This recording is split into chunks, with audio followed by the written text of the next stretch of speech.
What do I have to say now? It's just a shame that we are still in this whole elitist, vicious cycle. You know, when people come out and say Buhari is not corrupt, for me, it's a bit naive as well. You know, first of all, when he was Minister of Petroleum in 1977, there was 2.8 billion naira scandal there. Then when he was head of PTF in the early to late 90s, billions were missing there too. But the only excuse he always gives at all this is, oh, I didn't know. So it's either he's corrupt or incompetent. So it's one of the two. And either one is not agreeable with me. And even the way he's running the country today, all the things he said, he has... I mean, okay, let me tell you what has happened so far. The people that has received the people that have benefited from this government,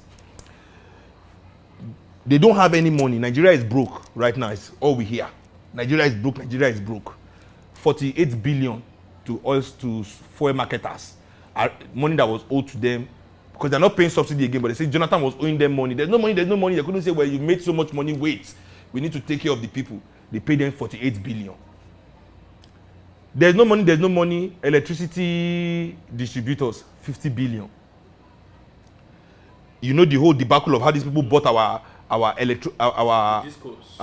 the discos. You know how they bought these things dubiously for cheap again. They still give them another 50 billion. Now Sky Bank misappropriated everybody's money. Their board and their MD. MD was sacked. Board was changed.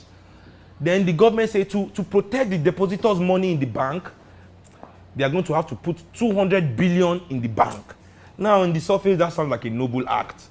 But this is 200 billion to the banking elite because the 200 billion is coming from the same depositors who are taxpayers. You understand? So now they're taking taxpayers' money to bail out a bank, saying that they are saving taxpayers' money that is in the bank without anybody being persecuted. This is how Buhari is running his government. It's still a government that only panders to the elites. It's still the same. It's still the same. There's no. I mean, a poor man. I mean, a friend of mine was walking on the street. His name is Tommy. The night Vanguard was robbed in his house. My friend lives in Antony in the same neighborhood. He was walking on the street, just walking on the street, and the police pick him up.